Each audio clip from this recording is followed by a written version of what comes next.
សាយ័ន្តសួស្តីប្រិយមិត្តខណៈនេះដែរសូមបង្ហាញទស្សនីយភាពទីក្រុងឌីម៉ូញរដ្ឋធានីនៃរដ្ឋអាយ៉ូវ៉ានេះគឺជាអគាររដ្ឋបាលគឺ Capitol City ជាអគារកន្លែងធ្វើការរបស់មន្ត្រីនៅទីក្រុងឌីម៉ូញនេះឯង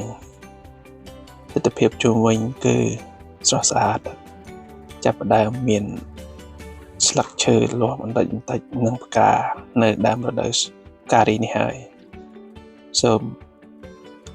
ប្រិយមិត្តស្រីប្រុសរីករាយទេសនាទិដ្ឋភាពផ្សេងនៅជុំវិញទីក្រុងឌីម៉ូញកនេះគឺជាកណ្ដាលទីក្រុងគឺ downtown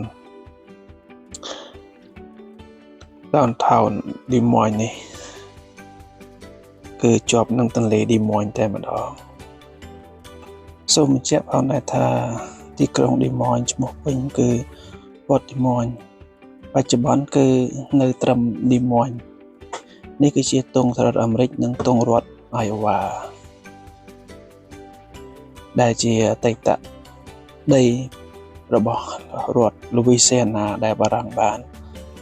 លក់ឲ្យសហរដ្ឋអាមេរិកដូច្នេះហើយនៅរដ្ឋឌីម៉ូញនេះគឺឈ្មោះយកលំនាំតាមបែបបារាំងនិងរចនាបថបារាំងផងដែរអគារនេះក៏ជារចនាបថបែបបារាំង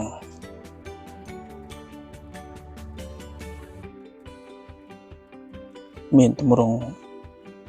ស្ថាបត្យកម្មបែបអឺរ៉ុប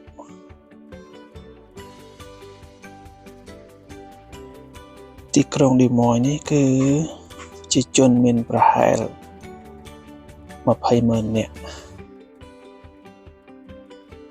ហើយរស់នៅជុំវិញទីក្រុងឌីម៉ូញនិងទន្លេឌីម៉ូញគឺជាចំនួនប្រជាជនដែលរស់នៅច្រើននៅម្ដុំទីក្រុងនេះឯងរដ្ឋនេះគឺមិនសូវជាមានមនុស្សរស់នៅច្រើនទេសម្បូរទៅដោយវាលចម្ការខាងនេះវិញជាអគារតុលាការ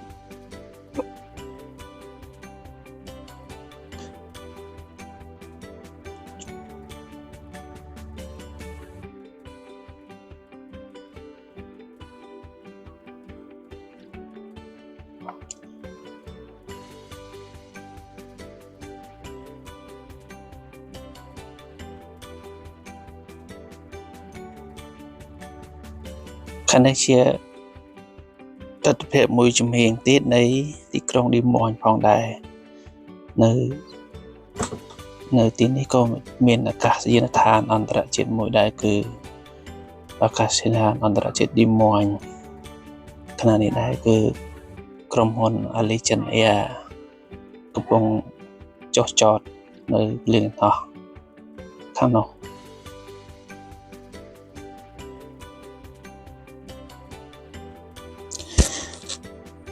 បើយើងមកទេសនារដូវស្លឹកឈើលាស់ទើបមានភាពស្រស់ល្អគឺខ្ចីតែដោយសារខាងនេះជាដើមរដូវការីកមិនទាន់មានស្លឹកឈើលាស់ទេ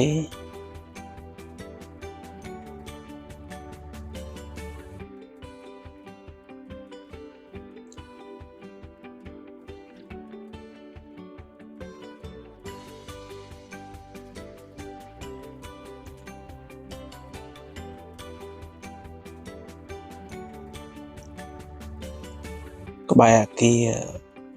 រតុលាការក៏មានសួនមួយដែរឆ្លងផ្លូវមកខាងនេះជាបង្គោលលាក់ដែលគេបានសាងសង់តំណាងរដ្ឋទាំង13ដែលបានឯករាជ្យពីអង់គ្លេសដំបូងនៃសហរដ្ឋអាមេរិកគេបានសាងសង់ជាអនុស្សាវរីយ៍ដែលសហរដ្ឋអាមេរិកកកើតដំបូងមាន13រដ្ឋដូចជាឆ្នោតនៃទង់សហរដ្ឋអាមេរិកផងដែររដ្ឋទាំង13ដែលបានឯករាជ្យដំបូងនេះគេធ្វើតំណាងបង្គោលនេះឯង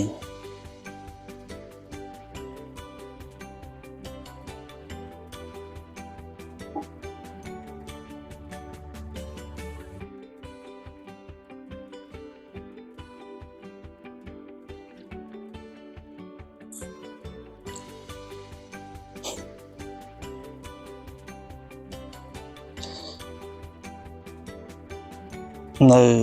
ខាងចំហៀងខាងស្ដាំនៃអគារ Capitol ក៏មានរំលឹកអនុស្សាវរីយ៍ទាហានរបស់រដ្ឋ Iowa ដែលបានពលីជីវិតនេះជាស្ថូបនៅខាងស្ដាំនៃអគារ Capitol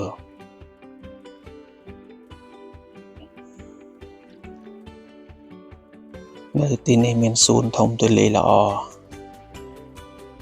មានទេសចរមកទស្សនាបណ្ដើរដើមរដូវផ្ការីកនេះឯង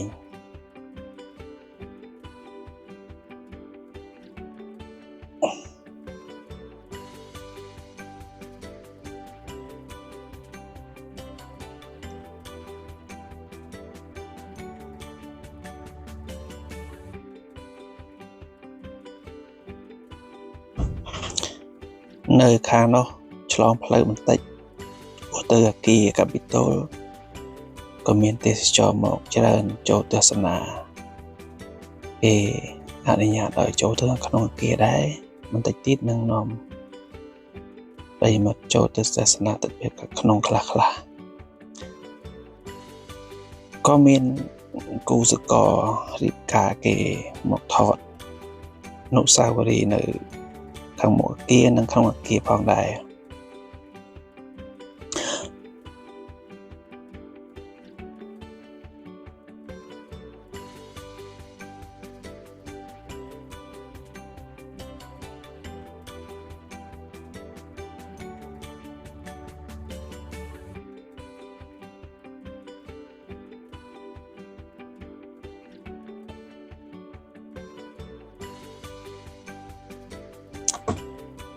នេះជាទិដ្ឋភាពខាងក្នុងនៃអគារ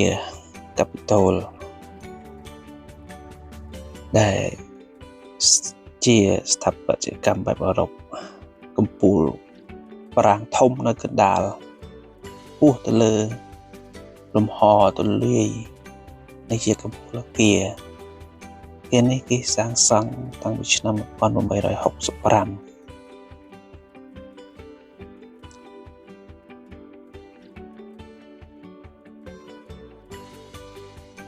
មានទេសចរមកទស្សនាពីថតរូបអនុស្សាវរីយ៍ផ្សេងនេះជាទង់ជាតិនៃរដ្ឋ Iowa ស្តៀងនឹងទង់ជាតិប្រទេសបារាំងផងដែរ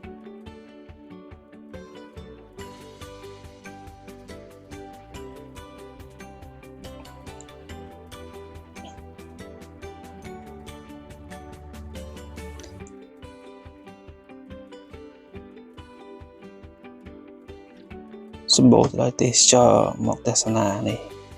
គេរៀបពេលវិភាថតជប់ជុំគ្រួសារមិត្តភក្តិគេក្មេងៗ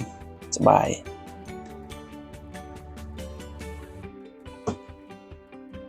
នេះជាគំនូរស្រស់ស្អាតរចនាបថបែបអឺរ៉ុបជាន់ខាងលើស្ថាបត្យកម្មអឺរ៉ុបស្រស់ស្អាតថ្ងៃអាទិត្យនេះគឺគេមិនធ្វើការទេគេអនុញ្ញាតឲ្យទេសចរមកទស្សនាក្នុងតាមបន្ទប់តាមអីគេអត់ឲ្យចូលក៏គេយើងអាចដើរទស្សនានៅក្នុងបរិវេណបានតាមបន្ទប់ការិយាល័យផ្សេងគេបិទភាសាថ្ងៃអត់ថ្ងៃសៅរ៍គេបើកតែថ្ងៃអាទិត្យគេបិទគេអនុញ្ញាតឲ្យយើងចូលទស្សនាបានថ្ងៃសៅរ៍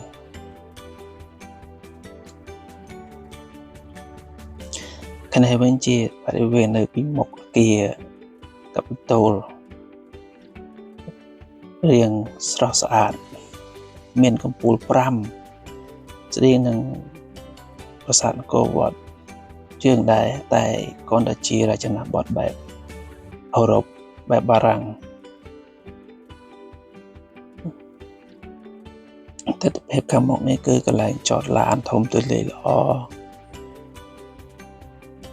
មានសួនច្បារជុំវិញអគាររដ្ឋបាលផ្សេងប្រិយមិត្តអាចមកទស្សនាទីនេះបាននេះជាចំហៀងនៃអគារ Capitol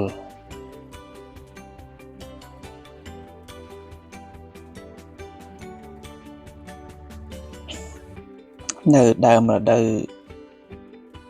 កាលរីកនេះគឺមិនទាន់មានចេញផ្កាច្រើនទេចេញតិចតិច